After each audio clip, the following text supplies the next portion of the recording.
नमस्कार मंडळी, welcome back to my channel. मी शिवानी तुम्हा सगळ्यांचं स्वाद किचन ह्या यूट्यूब चॅनलवर अगदी मनापासून स्वागत करते. आज ना आपण नाश्त्याची एक भन्नाट आणि मस्त अशी रेसिपी बघतोय. बऱ्याच जण मला नेहमी कमेंट करतात की ताई नाश्त्याच्या वेगवेगळ्या रेसिपीज दाखव, आणि त्यासाठीच मी आजची ही खास भन्नाट रेसिपी घेऊन आले.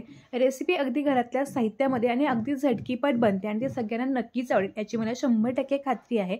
चला तर मग अशा आगळ्या वेगळ्या आणि युनिक रेसिपीला सुरुवात करूयात. पण त्याआधी नवीन असाल तर चॅनलला नक्की सबस्क्राईब करा. तर आता इथं बघा की मी एक मोठा असा बाऊल घेतला आणि त्यामध्ये सुरुवातीला मी 1 वाटी इतका हा रवा घेतला. हा रवा बारीक जाड कसाही घेऊ शकता. ज्या वाटीनं रवा घेतला त्याच वाटीनं मी अर्धी वाटी इतकं दही घेतले. दही फार आंबट असेल तुम्ही तर पाव वाटी पण घेऊ शकता.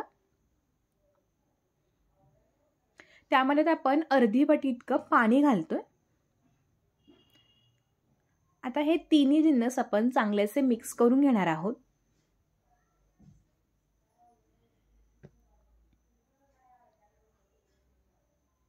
आता अशा पद्धतीने मी रवा चांगला भिजवून घेतलेला आहे. रवा चांगला भिजला जावा त्यासाठी आता आपण ह्याच्यावरती झाकण ठेवून 10 ते 15 मिनिटं हा असंच एका साईडला ठेवणार आहोत.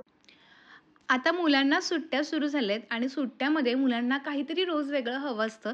अशा वेळेला मी मुलांसाठी एक हेल्दी ऑप्शन घेऊन आले. तो म्हणजे हा डिझाईनचा गहू आणि रव्यापासून बनवलेला पास्ता.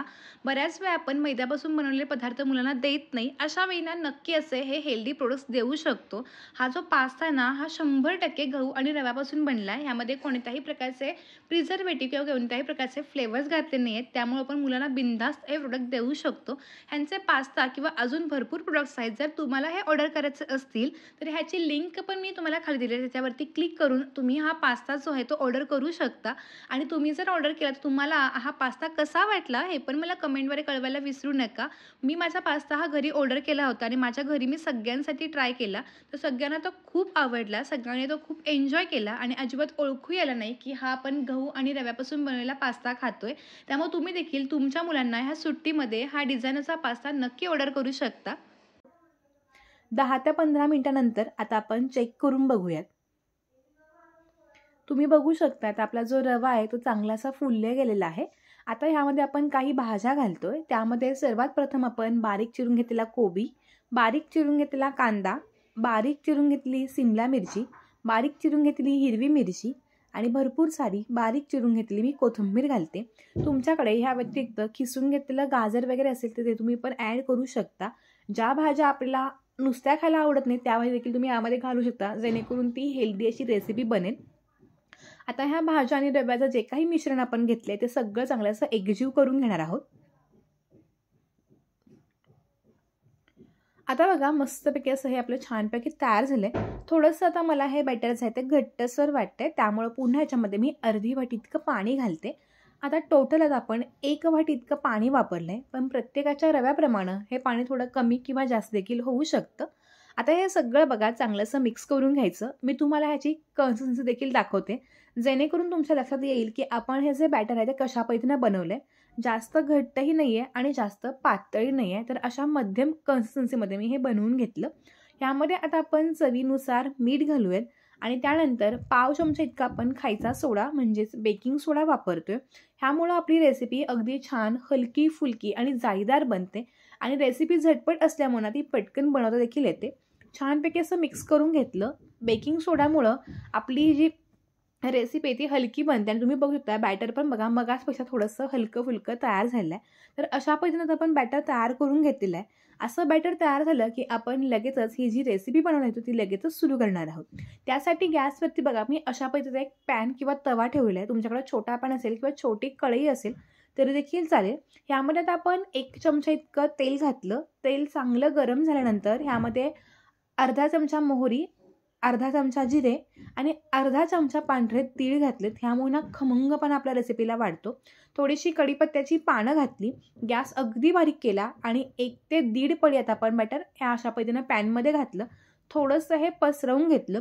हे थोडंसं जाडसर असतं. 2 ते 3 मिनिटांनंतर गॅस मध्यम केला. झाकण ठेवून आपण 3 ते 4 मिनिटं वाट पाहायची. 3 ते 4 मिनिटानंतर झाकण काढून घेतलं आणि तुम्ही पाहू शकताय की वरची बाजू अगदी छान अशी कोरडी झालेली आहे आणि जी काही आपण जिरं, मोहरी आणि पांढऱ्या तिळाची फोडणी होती ती पण अगदी परफेक्ट अशी बसली. वरून थोडं तेल सोडून घेतलं आणि आता आपण हा जो रव्याचा हांडवं केला आहे तो आता आपण एका ताटामध्ये काढून घेणार आहोत. त्यानंतर पुन्हा त्याच पॅनमध्ये पुन्हा आपण अर्धा चमचा तेल घालतो आहे आणि पुन्हा यामध्ये अर्धा चमचा मोहरी, अर्धा चमचा जिरे आणि थोडेसे पांढरे तीळ घालणार आहोत.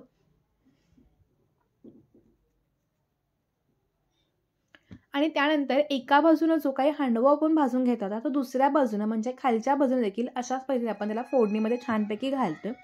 दोन्ही बाजूनं फोडणी दिल्यामुळे याला खमंगपणा येतो. आता झाकण न ठेवता 2 ते 3 मिनटं असंच हे मध्यम गॅसवरती ठेवून द्यायचं, जेणेकरून ह्याला अगदी छानपैकी डाग पडतात. मस्तपैकी तयार झाले. 2 ते 3 मिनिटानंतर आता आपण हा जो हांडवं आहे तो एका ताटामध्ये काढून घेतला. तुम्ही बघू शकता रंग तर अगदी अप्रतिम आला आणि साईडनं आपण जी काही फोडणी घातली होती ती पण अगदी मस्तपैकी चिकटली गेली.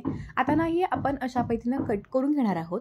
ह्याला ना गुजरातीमध्ये किंवा गुजरातमध्ये ह्याला रव्याचा हांडवं म्हणतात. आपल्या इकडे जर बघायला गेलं तर आपण ह्याला मस्तपैकी असा जाडसर असा उत्तापा म्हणू शकतो. प्रत्येक भागात ह्याला वेगवेगळे नाव आहेत. ह्याची चव मात्र खूप छान लागते. भरपूर भाज्या आहेत त्यामुळे सकाळच्या नाश्त्यामध्ये ही रेसिपी अगदी हेल्दी आणि झटकीपट बनणार आहे. सकाळच्या वेळी तुम्ही नक्की अशी ही नाश्त्याची रेसिपी नक्कीच बनवू शकता. हा जो गरमागरम हांडवं आहे तुम्ही टोमॅटो केचप किंवा कोणत्याही हिरव्या चटणीसोबत सर्व करू शकता. तुम्हाला माझी आजची ही रव्याच्या हांडवोची रेसिपी कशी वाटली हे मला कमेंट करून सांगायला विसरू नका. व्हिडिओ आवडला असेल तर व्हिडिओला छान कमेंट्स पण करा आणि व्हिडिओ तुमच्या सगळ्या पाहुण्यांसोबत शेअर करा. चला तर मग भेटूत असे एका नवीन आणि इंटरेस्टिंग व्हिडिओसोबत. तोपर्यंत मस्त राहा, खात राहा आणि सगळ्यात महत्त्वाचं तुमची स्वतःची काळजी देखील घेत राहा आणि छान छान कमेंट करून तुम्ही हा व्हिडिओ कोणत्या गावातून पाहता हे मला कळवायला विसरू नका. धन्यवाद. Bye bye.